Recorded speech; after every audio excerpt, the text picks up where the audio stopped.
Assalamualaikum warahmatullahi wabarakatuh. Perkenalkan, nama saya Rifi Amdani, mahasiswa dari Pendidikan Agama Islam, STAI Kampus Al-Kifayah Riau. Di sini saya akan menjelaskan, mempresentasikan mengenai 9 aliran di dalam ilmu kalam. Sebelumnya akan kita jelaskan singkat mengenai pengertian dari ilmu kalam. Ilmu kalam adalah cabang ilmu dalam Islam yang membahas tentang akidah dan keyakinan agama dengan menggunakan dalil-dalil rasional dan tekstual. Tujuan ilmu ini adalah untuk memperkuat keimanan, menjelaskan prinsip-prinsip dasar keislaman, dan membantah pemahaman yang keliru. Ilmu kalam sering disebut sebagai teologi Islam karena memuat pembahasan tentang Tuhan, sifat-sifatnya, serta hubungannya dengan makhluk. Nama kalam merujuk pada diskusi kalam yang dilakukan oleh para ulama untuk menjawab pertanyaan-pertanyaan filosofis dan akidah. 9 aliran yang terdapat dalam ilmu kalam adalah: pertama, Ahlussunnah wal Jamaah. Di sini termasuk Al-Asy'ariyah dan Maturidiyah. Itu dikelompokkan di dalam satu golongan, yaitu Ahlussunnah wal Jamaah. Al-Asy'ariyah pendirinya adalah Abu Hasan Al-Asy'ari 873 sampai 935 Masehi. Sementara Maturidiyah didirikan oleh Abu Mansur Al-Maturidi 853 sampai 944 Masehi. Sejarah berdirinya pada abad ke-9 dan ke-10 Masehi untuk melawan pemikiran Mu'tazilah yang dianggap terlalu mengedepankan akal. Ajaran daripada Ahlussunnah wal Jamaah ini adalah menyeimbangkan antara akal, yaitu membantah dari pemahaman Mu'tazilah tadi, menyeimbangkan akal dan wahyu. Antara wahyu dan akal itu seimbang dalam pemahaman Ahlussunnah wal Jamaah. Meyakini bahwa perbuatan manusia merupakan hasil usaha ikhtiar yang disertai dengan takdir Allah. Yang ketiga, mengimani sifat-sifat Allah tanpa menyerupai dengan makhluk. Yang kedua ada Mu'tazilah. Pendirinya adalah Wasil bin Atha tahun 699 sampai 748. Sejarah berdirinya Mu'tazilah ini di Basrah, Irak pada abad ke-8 Masehi, muncul dari perdebatan tentang status pelaku dosa besar. Ajaran Mu'tazilah ini mengedepankan akal dalam memahami agama, menolak sifat Allah sebagai sesuatu yang berdiri sendiri. Yang ketiga, manusia sepenuhnya bertanggung jawab atas perbuatannya. Yang ketiga, Jabariyah. Jabariyah ini pendirinya Jaham bin Safwan, meninggal 746 Masehi. Sejarah munculnya pada abad ke-8 Masehi sebagai reaksi terhadap Mu'tazilah. Ajarannya, semua perbuatan manusia sudah ditentukan oleh takdir Allah, menolak kebebasan manusia untuk berkehendak. Jadi dalam Jabariyah ini, semua perbuatan manusia apapun itu telah Allah tentukan.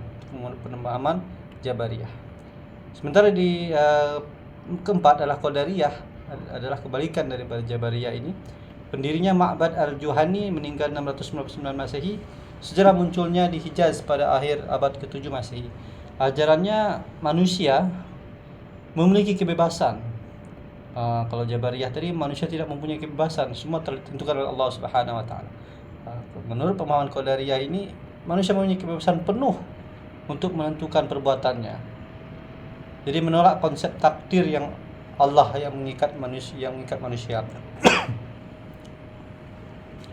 Murji'ah yang kelima, pendirinya Ghaits bin Said al-Murji.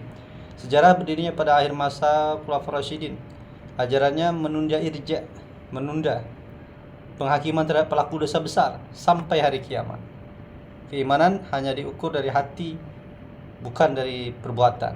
Jadi kalau orang tidak sholat itu atau melakukan dosa besar, itu tidak diukur dari perbuatannya, meninggalkan perbuatan di sholat perintah Allah itu, tapi tetap dari hati.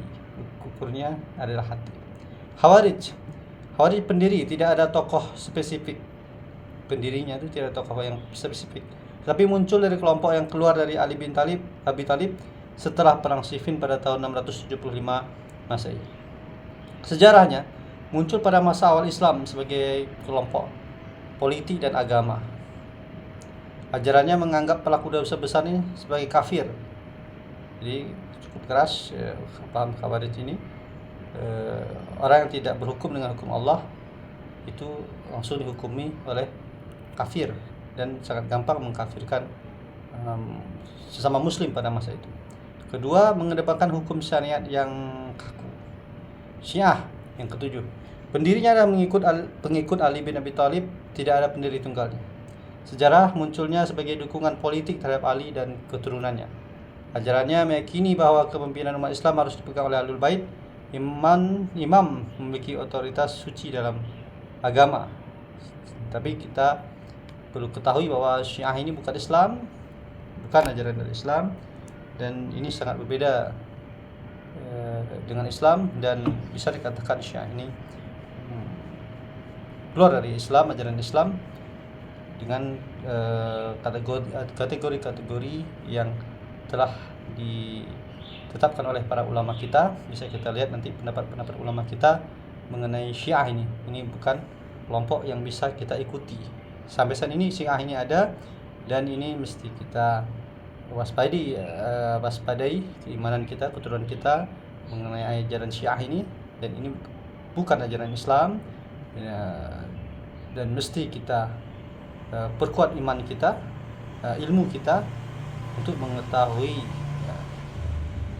sejarah-sejarah Islam ini, sejarah-sejarah dan aliran-aliran yang ada dalam ilmu kalam ini, agar kita tidak terseret ke dalam aliran-aliran yang sesat. Kedelapan adalah Bahaiyah. Bahaiyah ini pendirinya Bahaullah 817 sampai 892 Masehi. Sejarahnya muncul di Persia pada abad ke-19.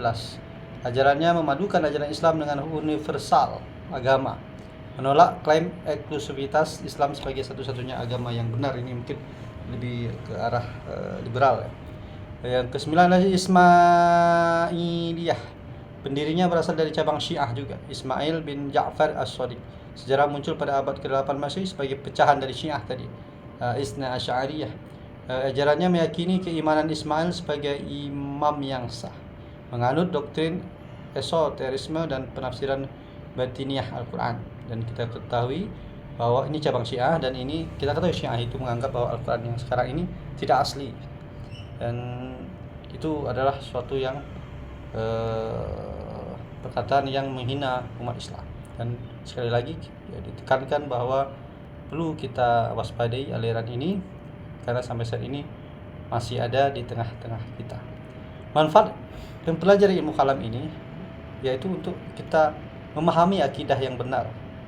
Dengan memahami akidah dengan benar, kita dapat membantu memahami keyakinan Islam secara mendalam dan juga membantu umat-umat kita, teman-teman kita, saudara-saudara kita Muslim, untuk menyampaikan dakwah kepada mereka bahwa begini loh akidah kita yang benar, baik melalui wahyu maupun akal. Kedua, melindungi dari pemahaman yang keliru. Itu manfaat dalam mempelajari ilmu kalam ini. Ketiga, menguatkan keimanan. Keempat, memahami sejarah pemikiran Islam yang sangat banyak tadi. Itu ada contoh 9 aliran saja. Dapat kita ketahui bahwa seperti itulah aliran-aliran yang ada setelah Rasulullah SAW dan sahabatnya meninggalkan kita. Yang kelima, menjaga persatuan umat. Jadi kita tetap menjaga persatuan umat sesama Muslim. Dan sekali lagi kita perkuatkan akidah kita, jangan sampai terseret kepada pemahaman-pemahaman akidah yang tidak sesuai dengan apa yang Allah kehendaki dalam Al-Quran dan hadis Rasulullah SAW. Baik, itu saja yang dapat saya sampaikan dalam tugas mempresentasikan 9 aliran kalam di dalam